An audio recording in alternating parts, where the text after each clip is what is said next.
Welcome to That's So Intimate, a podcast where we explore living well through deep, curious conversations. I'm Sarah, guide at Rad Intimacy, inviting you to remember your sacred self.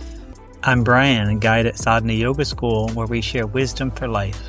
Let's get intimate. Hey there, we're back, and today we're going to talk about the word or concept of time. Time is defined as the indefinite continued process of existence and events that occur in an apparently irreversible succession from the past through the present into the future. Also, a measurable period during which an action, process, or condition exists or continues. I want to spend a lot of time with you. Yeah, I think we're lucky when we find someone we want to spend a lot of time with or something we want to spend a lot of time on. If we're lucky enough to be able to utilize some or a lot of our time how we want to. I think it said in there, time is the passing of existence. Yeah, that's one piece that's a little interesting to me. So they say the indefinite, which is the part I would want to be like, are you sure? The indefinite continued progress of existence and events. So when we spend time with someone, we're existing with them, basically. And when And we're experiencing events. Yeah. and when we're not spending time with someone, we're not experiencing those events with them. We're spending those events with somebody else or on our own. It's interesting to think of could existence be a synonym for time in a way? Yeah, that's what I'm wondering. Time is almost a measure of existence. So the more time we spend working on something is the more time we spend existing with something, or the time we spend with someone, or the time we spend on our own. The more time we're existing more on our own is the same as saying we spend more time on our own. Sometimes people say we have limited time on this earth. Yeah. It feels different than saying we have limited existence on this earth. But I do think, part of the reason in me choosing this word is because recently we've experienced some loss, some reminders of our mortality around us. And so it's interesting to think of existence, time as being palpable reflections on our own mortality and how we might live differently if we think that time is unlimited, or as it says in the definition, which I would sort of disagree with, indefinite. I guess time goes on even if your time stops. So I guess in that way it's indefinite, but for the human experience, it's not indefinite, right? And I think that's the interesting thing to contemplate. That is interesting, because if we think about time as existence, the existence of a person is limited, but the existence of the universe is perhaps unlimited. And I think we've learned mostly, or our society thinks of time as more linear, right? Like how I described in the definition, past, present, future, rather than in quantum physics, it's Einstein talks about it almost like folding on itself, right? And that's a interesting way of thinking about our journey or our existence. Does it spiral? Does it fold? Does it overlap? Or is it more linear, at least in our human experience? I don't know. It seems like we experience time linearly, but then we also experience time cyclically, or sometimes it seems compressed, sometimes it seems extended. Mm-hmm. For the same linear time, the experience is not the same.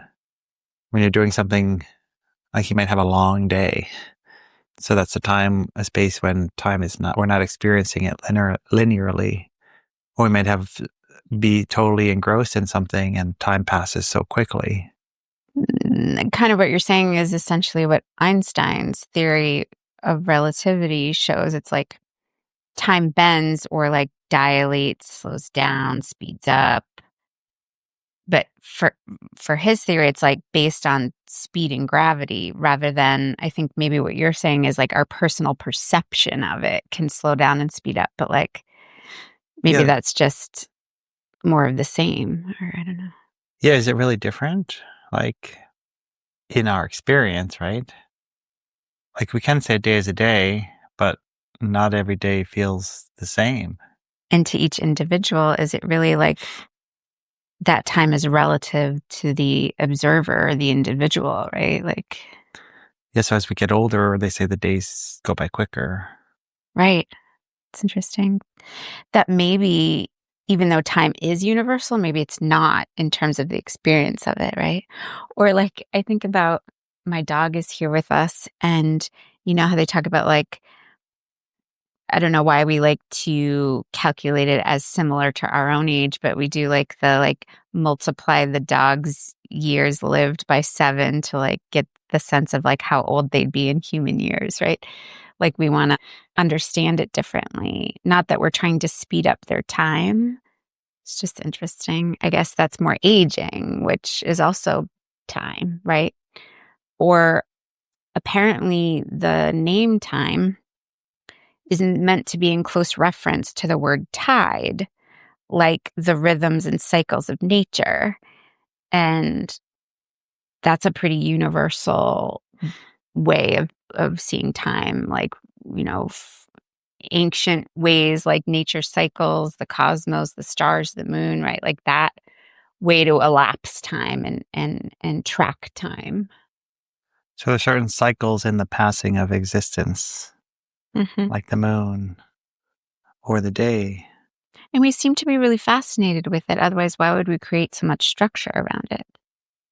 I mean, is it about what to anticipate weather-wise? Is it about creating meaning and significance over the passing of that time and maybe what we've accomplished in a month's time, a year's time?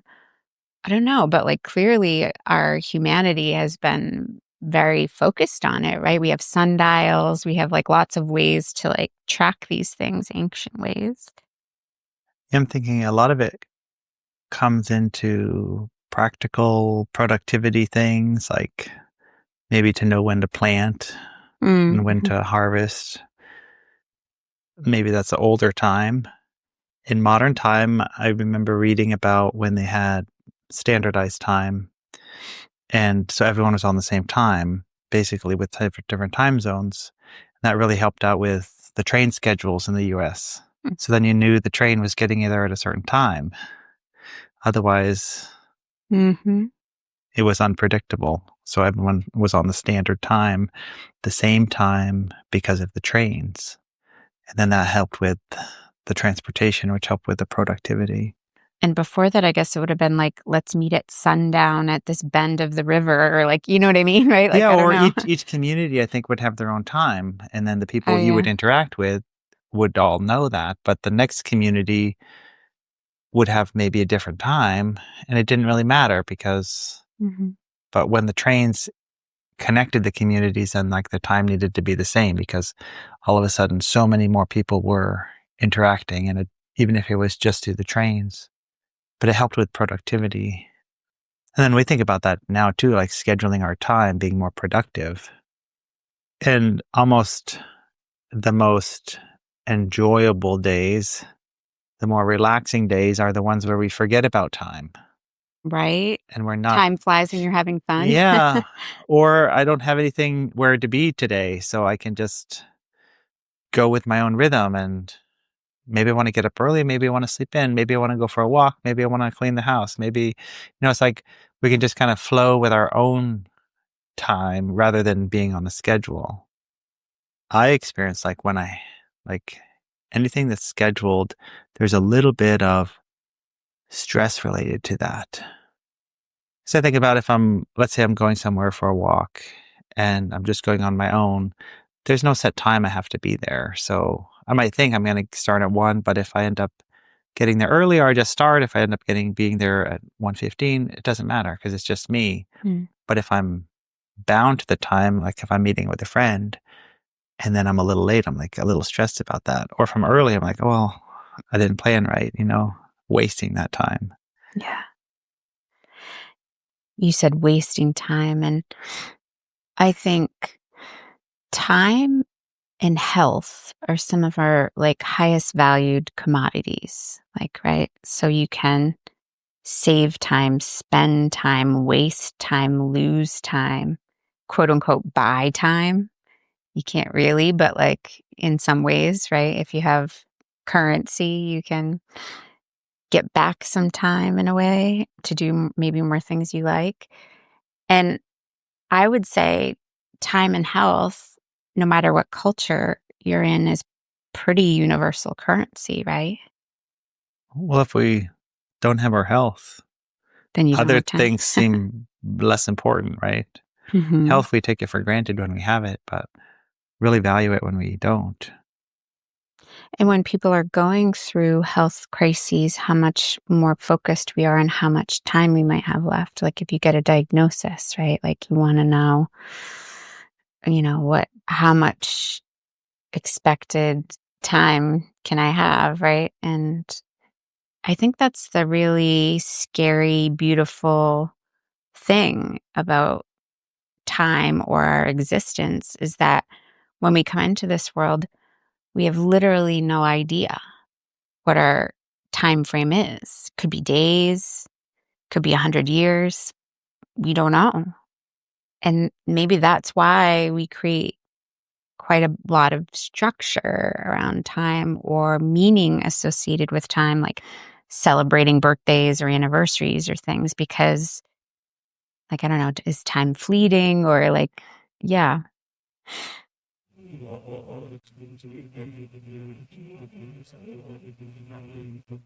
Yeah, the idea of wasting time, I guess when we say that, it signifies that we aren't doing something that's valuable to us. Mm-hmm.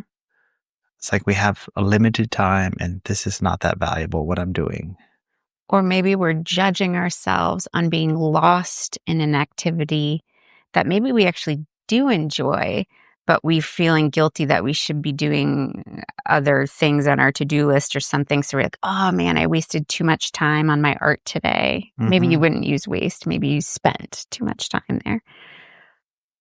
But yeah, I feel like there's lots of potentially like internal assessments about how we spend our time, but then also like the external perception of how we spend our time. Like how much time did we spend with our kids today? Or how much time did we spend going down our to-do list? Or how much time did we spend doing something that brings us joy? Like I think we like have certain expectations for ourselves and maybe even others around that, which is interesting. When really free will is all about using your time however you want. Hmm. But we do place judgment on how people spend their time. Yeah, I'm just thinking about how I judge that in myself, like doing a project on the roof. So I have to go to Home Depot to get things. And sometimes I'll forget one thing that I need. So then I have to go back and get it. Mm-hmm. And it feels like a waste of time. It's like, oh, I should have had that on the list. Mm-hmm. And then I would have saved this 45-minute trip. And it's interesting because even though it's a critical thing that I have to do to go get that other part, Mm-hmm. and it's actually so important to move things forward, I still judge it as a waste of time because it's like I wish I had known and I could have done this in the trip before and it would have taken 3 minutes to put it in the cart. Whereas now it's taking 45 minutes. So it feels like a waste of time because it's as if I could have done it more efficiently. And then that speaks to productivity, Yeah. right? So what it really is we've become in our American culture so hyper focused on productivity. Many other cultures aren't that way, Hmm.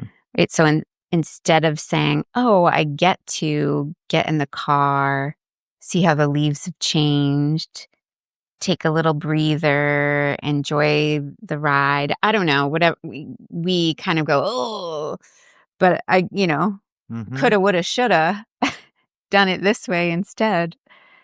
It's interesting.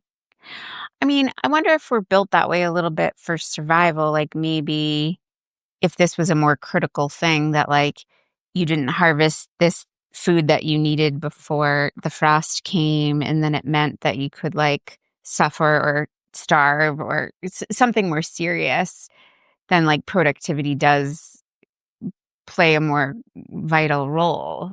But in our culture, it's really just a way to beat ourselves up, Yeah. isn't it?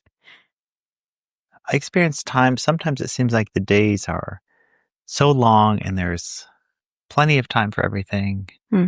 But then sometimes it feels like the days are so full and there's not time for everything. And I wonder if that's just a perception shift. Like some days I'm in a expansive perception of the world and there's time for everything. I find that those are actually the most productive days. Whereas if I feel like I have limited time, then I may not do a task that I'm wanting to do, but I'm like, I don't have time to do that today. Hmm. Whereas if I think, oh, I have all the time in the world, I'll just do it. And some of the tasks may be 10 minutes long, so it doesn't actually take that much time, but it's like, wow, I get, I don't know, do way more things Hmm. because I feel I have time to do them. Whereas when I'm trying to be more productive, sometimes I'll put some things off to prioritize other things and I get less done. I'm happy to say that I'm feeling and seeing this like resurgence of taking back some time from that hustle productivity mindset for things like rest and retreat and self-care is overused, but if it's a good practice for yourself, just sitting quietly in front of the fire, read a book, take a bath, walk in nature with no agenda, like that feels like a radical act of love for ourselves or compassion or grace when we can not run through life trying to get the most accomplished, but like slow down. Because it's a bit, or at least it was a bit counterculture to like s- sort of like own and be proud of that you did less today. Hmm. I think it's becoming more common for people to like talk about and do things that are slower. You were less inclined to share, I did nothing today. I mean, not that we're doing nothing, right? But we would say we're doing nothing when we Mm, might have gone for a walk, sat by the fire, made a meal, do all these things that are wonderful existing things to do. mm. But we might categorize it as I did nothing because what we're saying is I didn't do anything technically productive. But when you, like, if you were able to step way far back and look at the trajectory or the whole path of your life, like, would you be pleased that you ran yourself ragged and you could prove to some other unknown entity all the things that you did on your to-do list? Like, what's the point of it all, really, if you're not enjoying it and you're not slowing down enough to, like, have gratitude or laugh with the ones you care about or sit in front of the fire and let your brain wander? Like, we're not here to be these engines of production. Like, that's not what our time or our existence is about. Because I feel like in that way, it's like you're trying to prove your worthiness. Just existing, you're worthy. You don't need to prove anything to anyone by doing, just being, right? Yesterday, we were talking about values and how if our actions align with our values. I'm thinking you could do the same thing with time. Does where you put your time align with your values? Yeah. So if we value family, are we does the time we spend with our family match that value? Or are we Hmm. overspending time with it or underspending time with our family compared to our values? And I would say you could find more contentment when those things are lined up in a way that matches your values, right?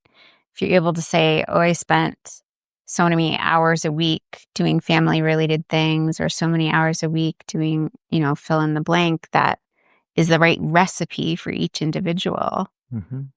But I think the truth is we tend to always be looking what other people are doing with their time and either feel like envious or like a perfect example is like how social media shows us like when people go on vacation and then we're all like wishing we were, on vacation or Hmm.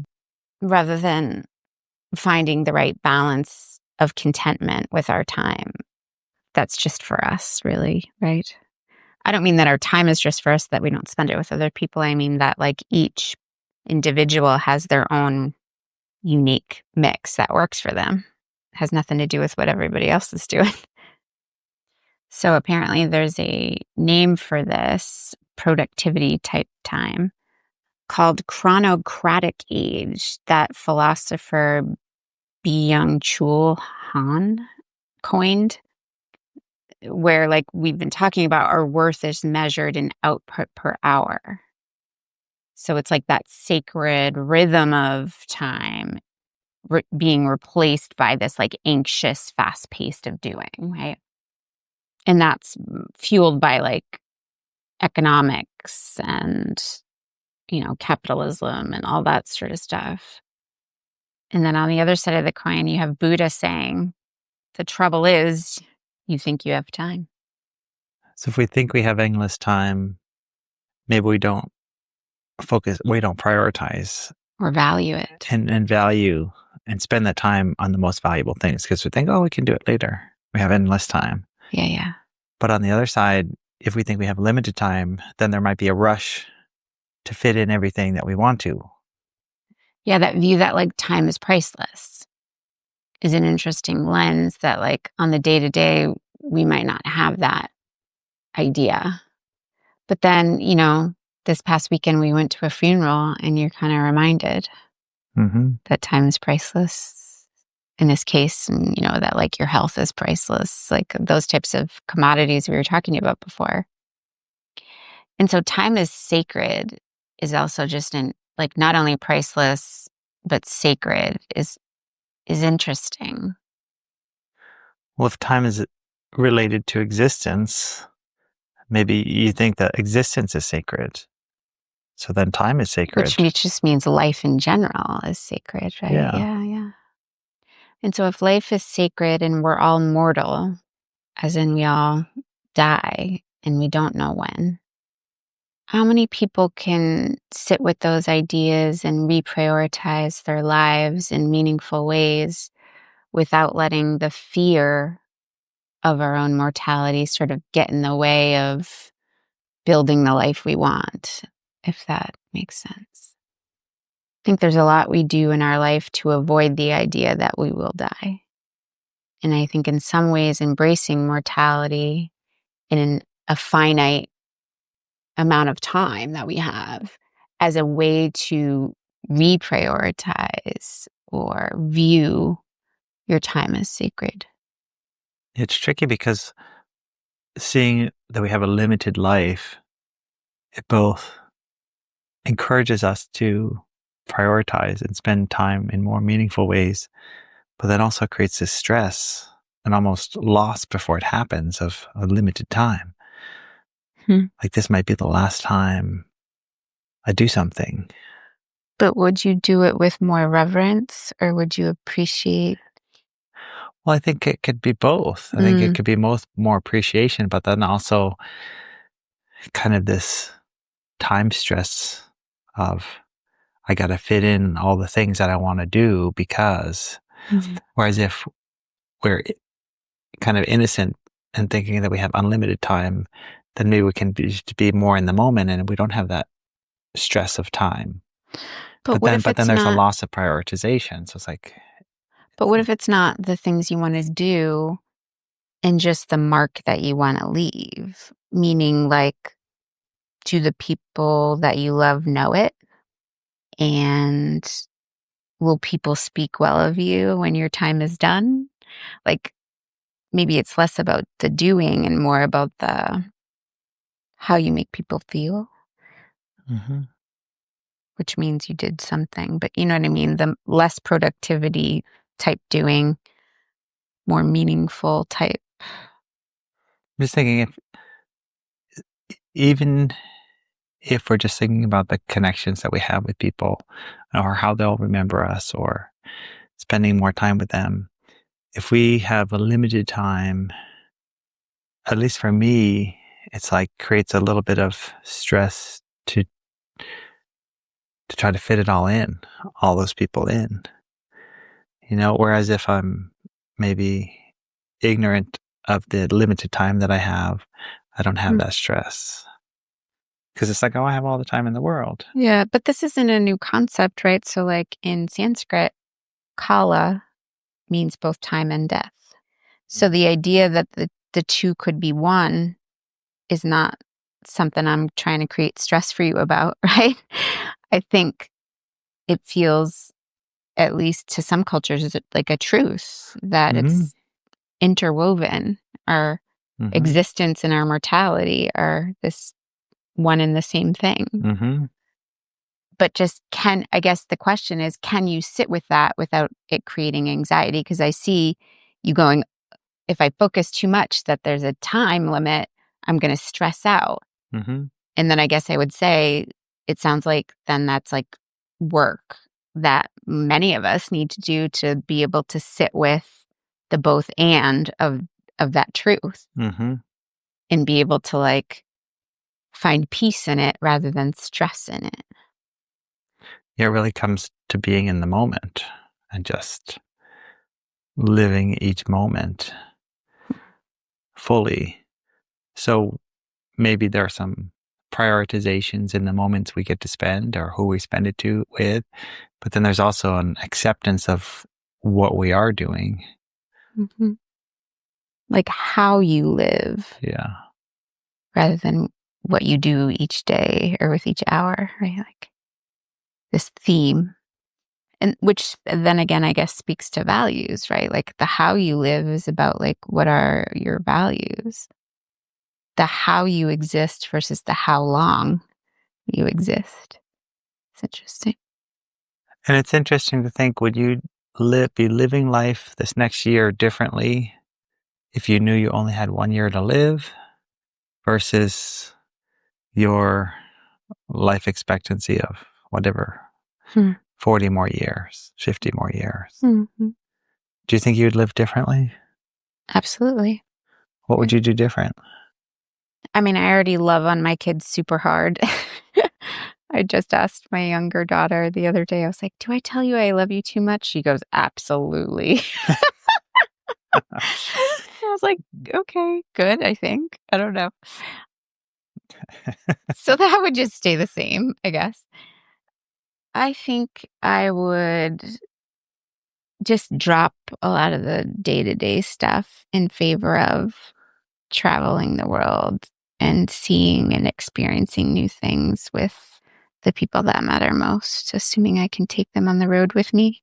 So when you say drop the day-to-day stuff, what do you mean by that? Worry less about that to-do list, about cleaning the toilets, about, I don't know, just stuff like that. Because it's not that there isn't something to be learned about scrubbing our toilets or, I don't know, going to the dentist, but like, if you know you only have a year to live, maybe you don't need to go to the dentist anymore. Maybe, I Your mean, teeth are going to last another year. right. Yeah, I don't know. I guess I'd want to see and experience other cultures and just flood my existence with more of that. But there is something beautiful if you can see it in the mundane, in the like, I think I mentioned on this podcast before that my first real psychedelic experience, the sort of mantra I got after was, I get to. So I think about that with time, right? Like, I guess I get to scrub the toilet. I get to, I don't know, do all the things, feed my dog and get dressed and take a shower in the morning, or maybe the other way around. So, Prioritize time. I would take a shower yeah, and then get dressed. right. Otherwise, you're going to have to Which repeat. order? Yeah. But the truth is, we don't really know. I mean, unless we get a diagnosis, we don't know whether we have the year, we have the 50 years, right? Is there anything we would do, you would do if you were living as if you had 1 year left to live that would be, I guess, it would harm the rest of your life? It's like sometimes we say, "Oh, I'm doing this because I need to save money," or "I'm doing this exercise because I want to stay healthy for a long time," or "I'm Yeah. like preparing for the future." Would living in the moment for a year actually do harm to our future like we believe it would? Well, if you're talking about living it the way I just suggested, like traveling the world costs money, right? So, in theory, if you do live that 50 more years and I spend maybe too much money and don't make enough for that 1 year, it can throw off our retirement or that sort of stuff quite a bit, I guess. I don't know that it creates enough harm in my life in particular that it would mean that I couldn't do it, if that's kind of what you're asking. Yeah. So then putting that question back on you, if you knew you had a year to live, how would you live your life different? If I had a year to live, I would probably prioritize spending time with other people more Mm, than I do. I kind of interact with people when I cross paths with them, and that's mostly circumstantial. I don't often seek out the crossing. mm, Whereas I think if I had a year to live, I might try to, yeah, see some my cousins or aunts and uncles more, mhm, or my brothers and sisters more than just when we cross paths. mhm. I don't know, health-wise, I don't know if I would take care of myself better or worse, because it's like, "Oh, I only have a year. I gotta be optimal health." I don't wanna spend some of that time Interesting, yeah. not feeling well or not having full energy. I wanna be optimal so I can do whatever I want each day. Hmm, I might try to, yeah, process things in a different way. Sometimes, if I'm having an off day or not feeling well, I might, yeah, watch some shows or eat extra food or do some things to cope that way. And mhm, it, and that I do kind of view that as like maybe wasting time. Maybe there's more, I don't know, faster ways or better ways to process that are maybe more challenging to like mm, have that conversation with that person or to journal and have the internal process to grow through it faster than just like kind of numbing out and letting it mhm, go on its own time. So in that way, like I think we can control our experience of time a bit. Like I think about some of the stressors in life, like sometimes paperwork, might need to fill out paperwork for something. And it's not fun, so I might put it off. And then that causes me stress every time I think about it and put it off. mm, But then when I go to do it, it might just take a half hour to do. So it's like, why did I spend all those minutes here and there each day worrying about this rather than just spending the 30 minutes just to get it done? And then there's no worry about it.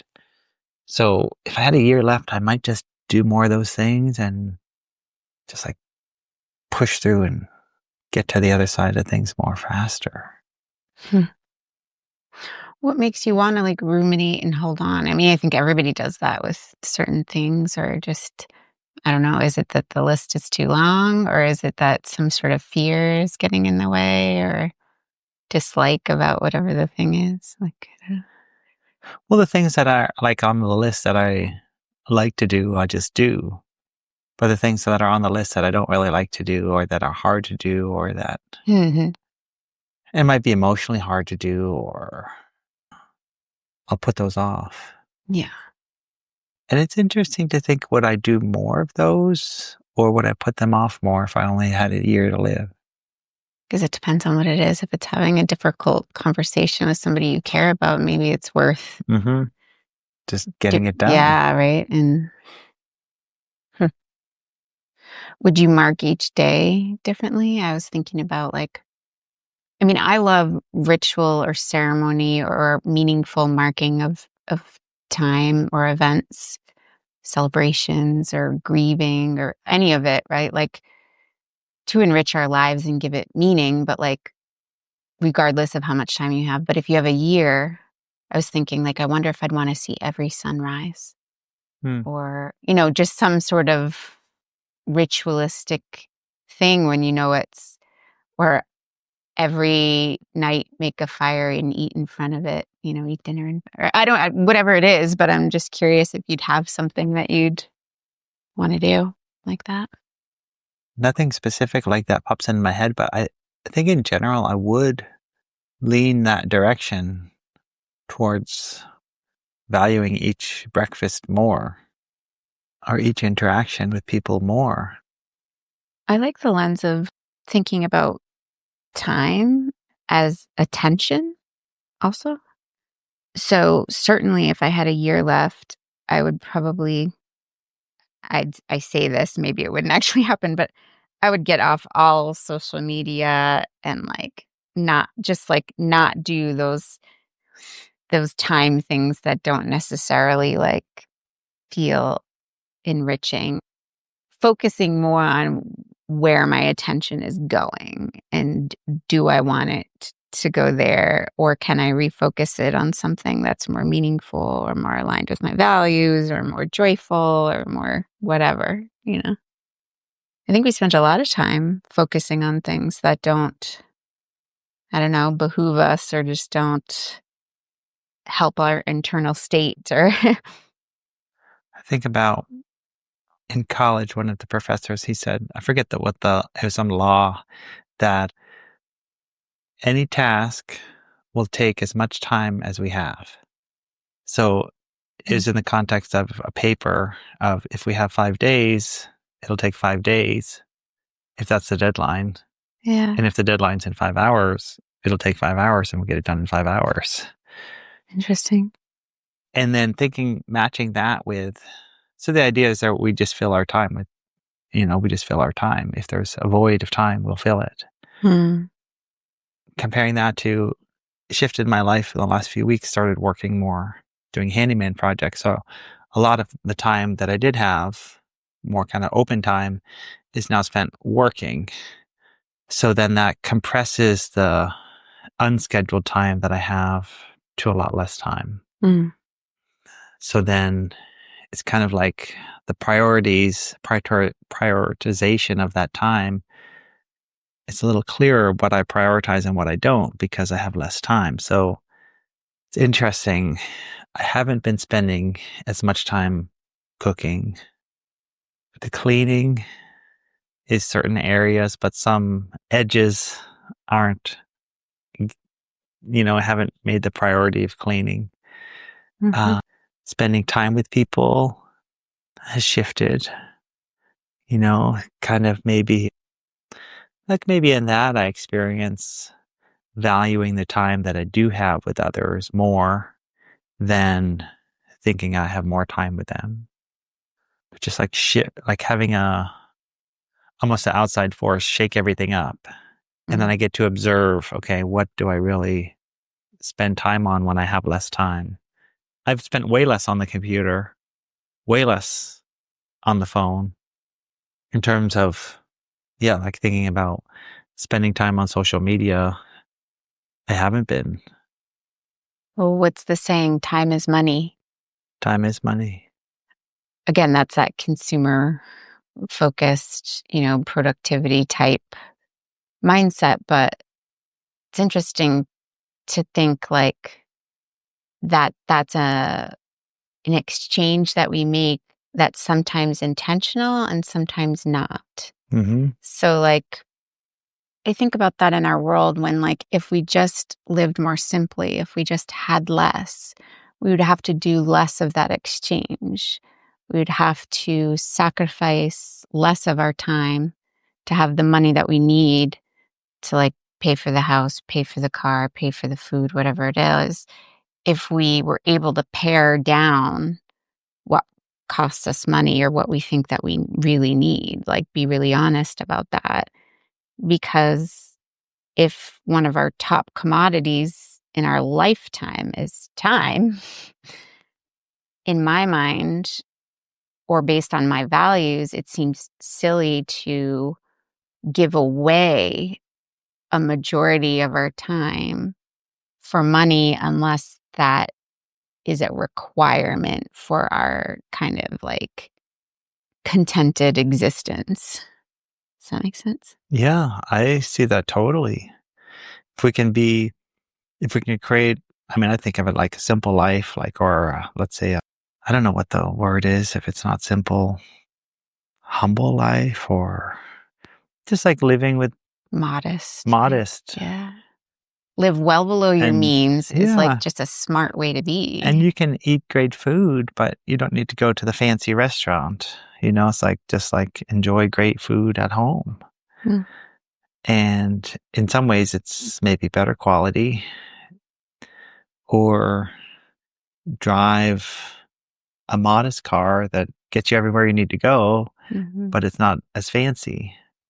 So then it takes a lot less trading of time for money to get those things. So then you have a lot more time and you have basically the same things. I think about this with a vacation.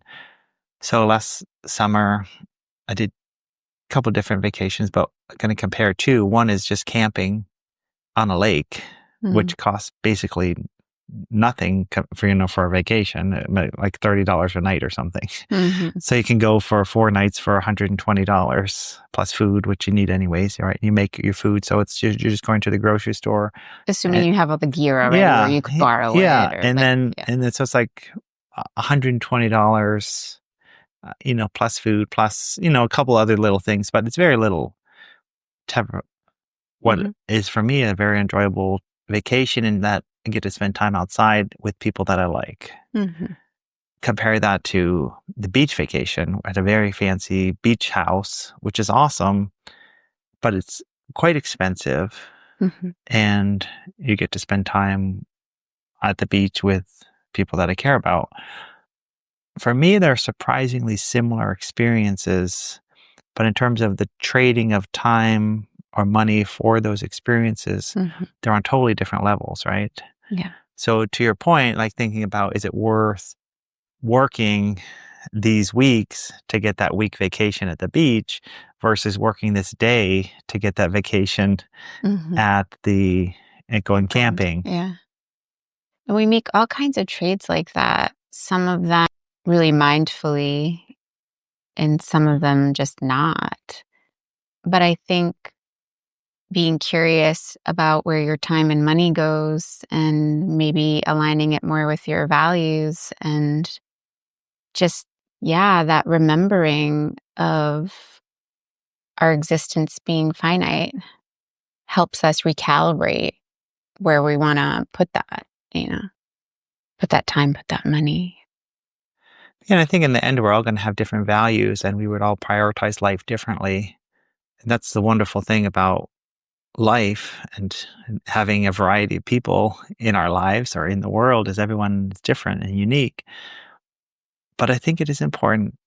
So it's not important how we prioritize, but I think it is important that we do prioritize on a, like, consciously, not subconsciously, or not just like adopt other people's priorities for our own life.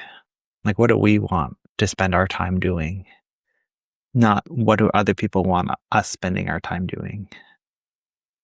Do you spend time, make choices on how you spend your time based on what other people want, or based on what you want, or when do you do each?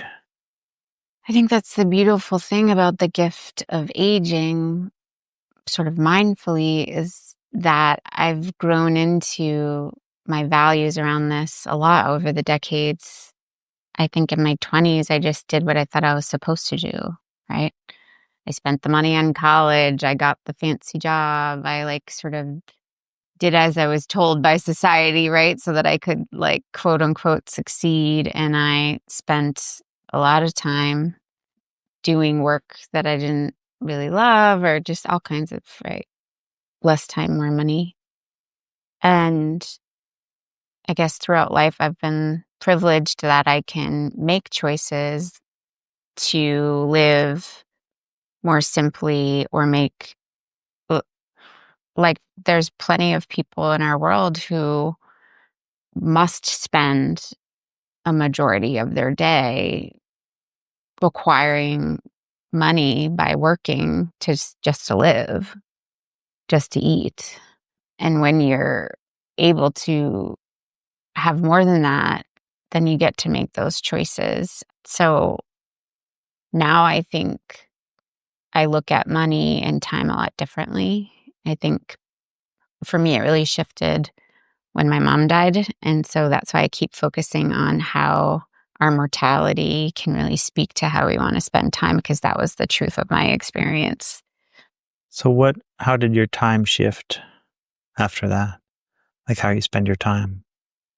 I think the biggest impact was the perception of life as limited, and just that lens as being meaningful, because then you can perceive all things in your life as more interesting and less stressful or fearful. If you kind of are like, well, there's this Latin saying that I like, memento mori, I'm not sure how you say it, but just meaning remember that we die. And to me, that's helpful, because then I kind of go, okay, well, if that's true, do I care if I have a name brand like bag or drive a fancy car? For me, it matters not at all. For some people, it might be meaningful to them for some reason, but it just helped me really recalibrate. When my mom died, I had a 1 and a 3-year-old, and I think I thought a lot about spending quality time with them, but then also like modeling what it looks like to be a woman who has the privilege of choosing where to spend their time and where to spend their money, and like what we talk about in this podcast, what equates to a meaningful life, right? And living that out. Maybe because my mom didn't have the privilege of living as long as, we all thought she would, and she died, I would say, younger anyway. It makes you want to live differently, I think.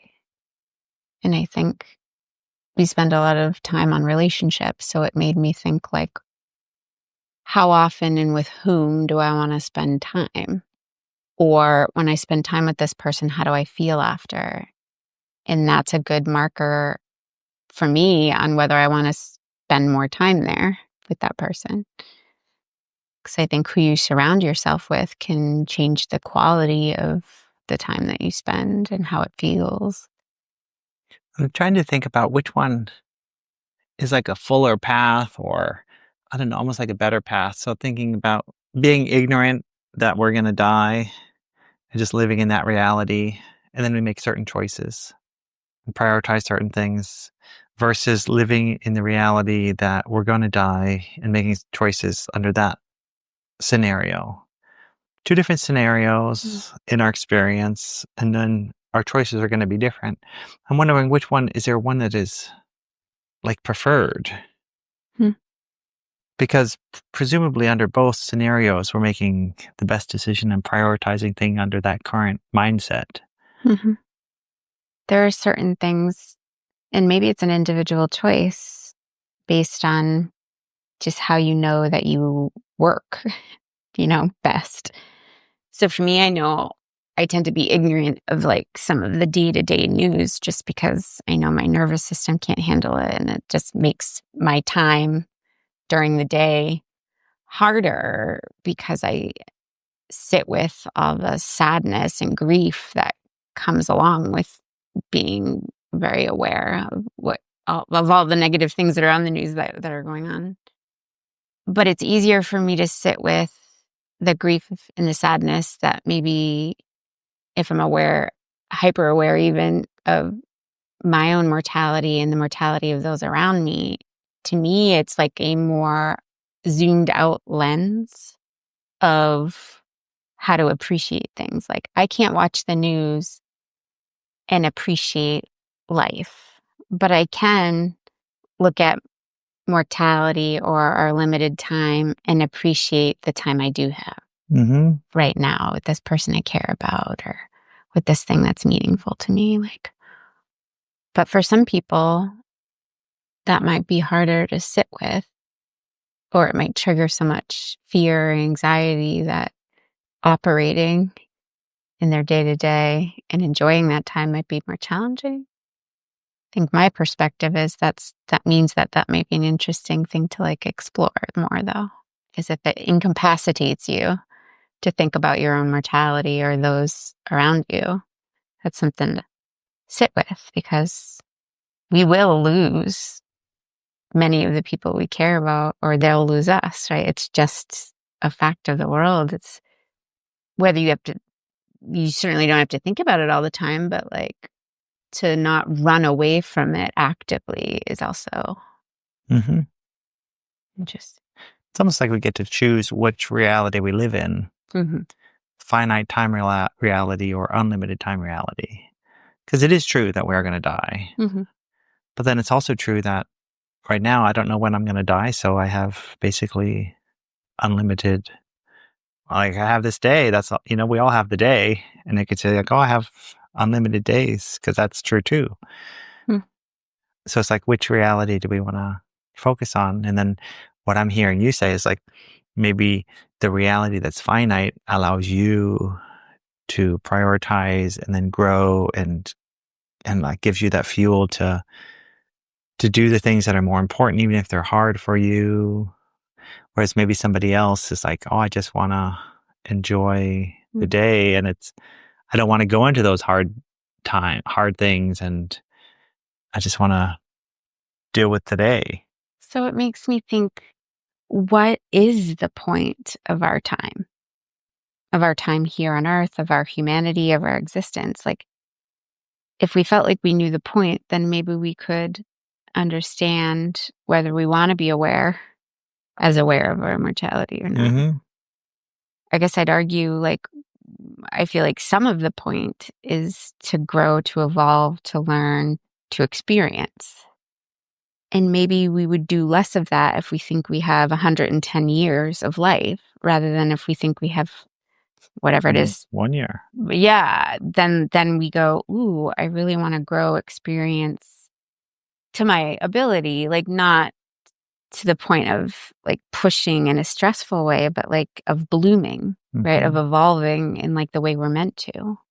And then it brings up like dharma, like we all have this like purpose, I think, individually, of like our what work we're meant to do here, like how we're meant to impact maybe the world, right? Like, so are we living that out if we're just running the rat race and we're not paying attention? So I guess I view being aware of mortality as paying attention, as some sort of like a mindful presence of the way things are, rather than putting the blinders on and just sort of doing what everyone else is doing. I don't know. But it's also meant to be joyful, right? So like, not sure how that works for every individual, but putting that question that I raised back onto you, what do you think the point is of our time here? I'll try to get to that, but I'm thinking about the positive psychology studies in happiness. Mm.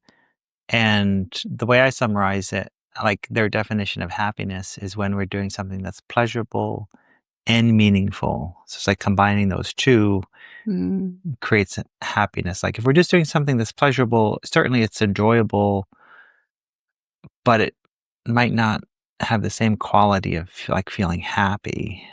Mhm. And then the same thing, something that's meaningful, we're doing meaningful work or having a meaningful discussion. That's not necessarily the full recipe either, because if we're not enjoying that, we don't necessarily feel happiness either. Of course, this is oversimplification, but just the idea that things that are pleasurable and meaningful, that's can bring happiness to us. And then I guess comparing that, relating that to the meaning of life, maybe that's the meaning of life is happiness. So doing things that are meaningful and pleasurable. So if we shift too much to the meaningful thing and maybe just grow and learn about ourselves, but we're not enjoying it, maybe that's too Mm. far in that direction. And if we're living in ignorance of our death and just doing things that are pleasurable, maybe that's not. But I think you're missing a whole piece of the pie, which are people who are doing things based on duty or drive or the hustle, like what about the people who aren't thinking about meaning and pleasure at all, right? They're hyper focused on accomplishing things with their time. Well, that would be the meaning. I think it would be like if they're thinking it's accomplishing something that would be meaningful to them. Don't you think there's plenty of people who do work that's not meaningful to them that just pays a lot of money? Yeah, Or, yeah. We can do work that's meaningful or not meaningful. yeah. But if we're thinking of it as an accomplishment, I think that would align with meaningful. If we're doing work for money, but it's not meaningful and it's not pleasurable, then that's a recipe for disaster. Well, but so many people live that way, I Yeah, guess is my point. And so yeah. I think it's a I recipe. think, though, if you're able to see that you're doing it just for the paycheck, for example, and someone you love passes away young, let's say, and you go, oh, that might be a wake up call that maybe I should be having more pleasure and meaning in my life and less, Hmm. I don't know what you'd call it, like duty or end result or like, hmm. The question for me was, Well, you kind of answered some of it, but just what's the point of our time here? what's the point of our time? I mean, that's the age old question for me. What I think it is something to do with, I think there's something about, I think we're here to experience and experience life and learn and grow. And I think in that process, we experience joy. When we are learning and growing, there's a fulfillment in that, in growth. Are we all here for the same reason? Is this point of life the same for all of us? No, it's like we have different values, different beliefs. But I wonder if there is a universal point, right? That like each individual has their own gifts to offer, but like, is the point to experience the breadth of emotion, which includes joy, but also other things, right? Because I don't know if it's just joy and meaning, because I think we're meant to experience pain and sorrow. I mean, the whole breadth of emotion, as well as I think we're in these vessels, these bodies, so that we can also experience all sensation. Hmm. What does a hug feel like? What does the breeze across our skin feel like? What does a delicious strawberry taste like? Like, so these like vast experiences and to impact each other, like humanity, the earth, other beings, like, But is there a universal point or a universal, I guess, suggestion as to how we should be spending our time? I have a hard time saying that I would know the answer to that or that I would know what that purpose is. wouldn't it be interesting?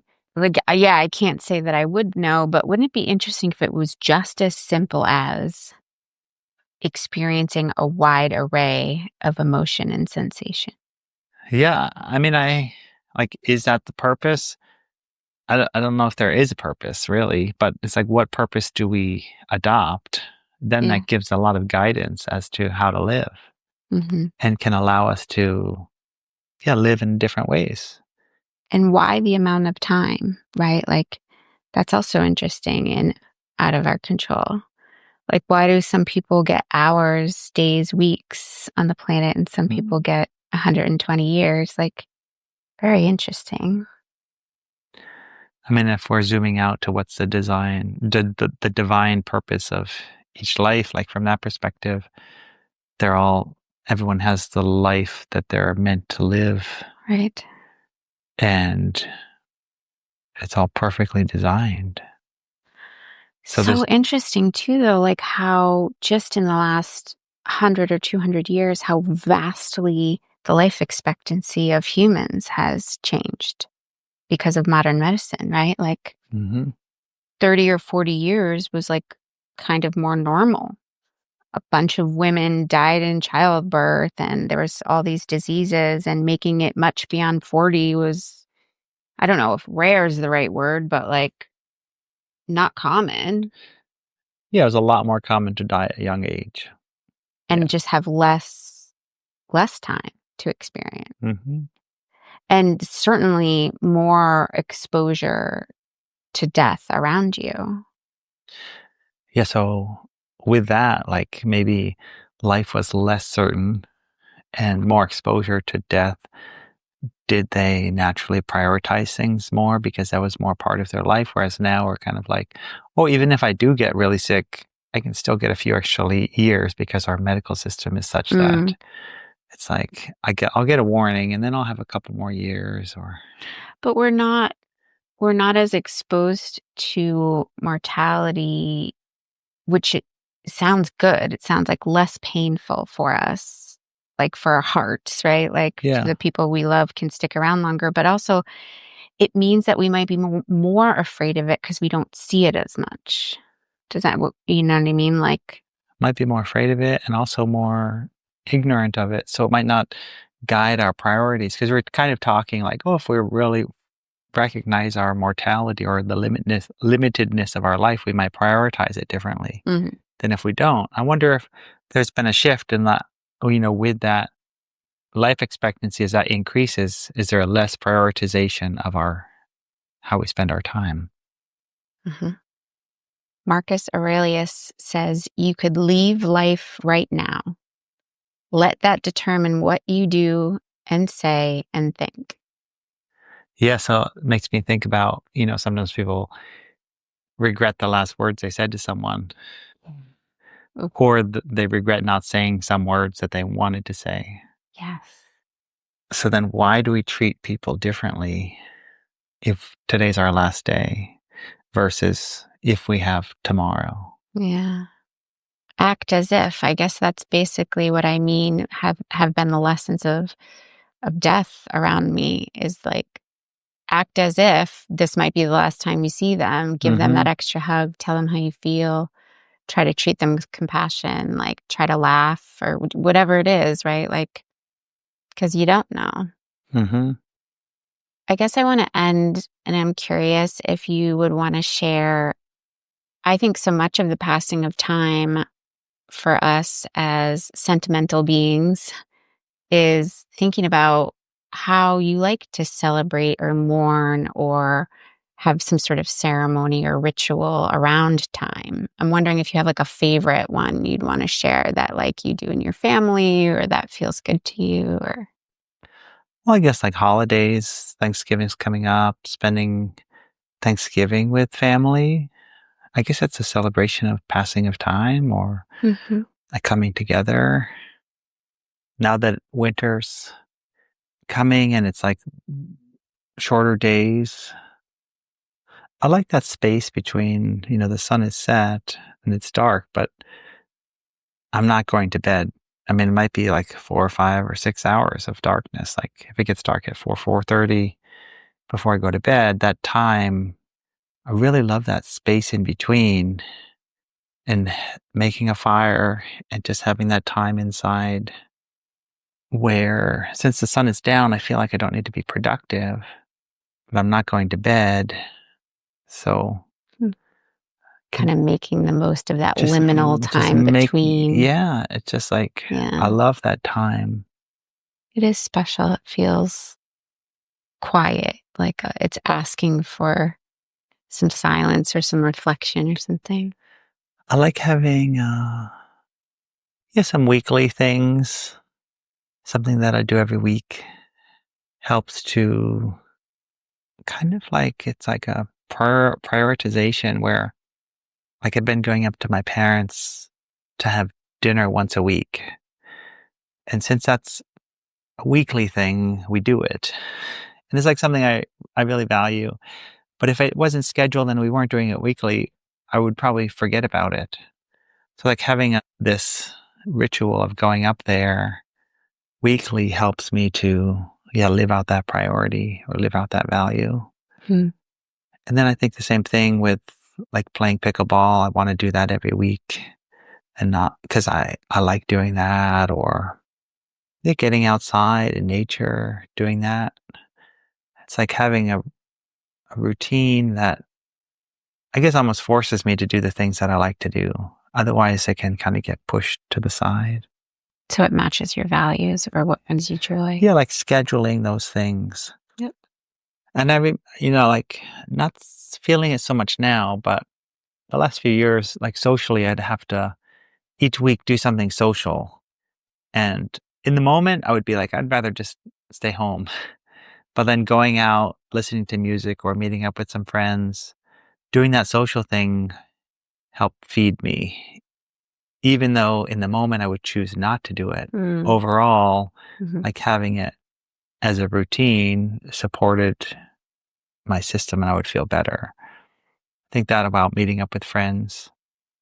Makes me think about how valuable like reminiscing is. Like I almost think what I kind of glean from that is like you're doing it for like the experience, but for the memories or for the like feeling that brought up being with friends, right? And how we can look back on those experiences with like warmth, fondness, right? Like, I don't know. And it's almost like a discipline of scheduling the things that are important to us that we probably enjoy and probably has meaning, but in the moment, we may not choose them. Like, there have been lots of Tuesday evenings when I'm like, well, I'd rather not go up to my parents, because it was a busy day and I'd rather just hang out at home. It's easier, just kind of like matches my energy better. But having like that discipline to go, overall, it ends up being, I think in every case, is a better experience for my life. I mean, there have been some days when we cancel and we don't do it. But overall, having that routine helps keep my life on the direction I want to go. One routine I have is just alarm goes off each day when I need to go pick up my son from school. So like that alarm, like so I might have these hours in the day when they're not scheduled or, the time doesn't matter so much, but then interacting with certain aspects, the time matters. So then it's like a routine. Okay, got to go pick him up. You make fun of me for my alarms. I have one in particular that goes off daily at 1:08 p.m. I kind of just like take a minute and think about spiritual gratitude or whatever. So things I do that create a little more meaning in my life. And as you can probably tell from this podcast, I like talking. So I often want to converse with the people I care the most about. I like to ask them like lots of questions and find out how they're doing. I'll often ask my kids to share at least weekly a high-low prospect, which is like something in the past day or week that was a high, like something they really enjoyed, a low, something that was maybe challenging, and then prospect is something they're looking forward to. And that gives you just a little window into what's going on for them. And then just being able to reflect with the people I care about things we have done, like memories that come up. Oh, a year ago this happened, or I don't know. I think, and then maybe particular unique ways to share those like anniversaries or markings of time can be beautiful. I have a little closing reflection that I'd like to read. Time is a paradox itself, both infinite and fleeting, both illusion and teacher. When we rush, time becomes scarce. When we soften, it becomes spacious. In intimacy with ourselves, with another, with life, we taste moments outside of time. When presence replaces the clock and eternity breathes through us. Thanks for tuning in to That's So Intimate. If this episode sparked something for you, hit subscribe and share it with someone you care about. We're growing this beautiful community, one conversation at a time. Got a word or topic you want us to explore? Send us an email or find us on Instagram. We love hearing from you. We'll be back next week with more connection, curiosity, and intimate conversation.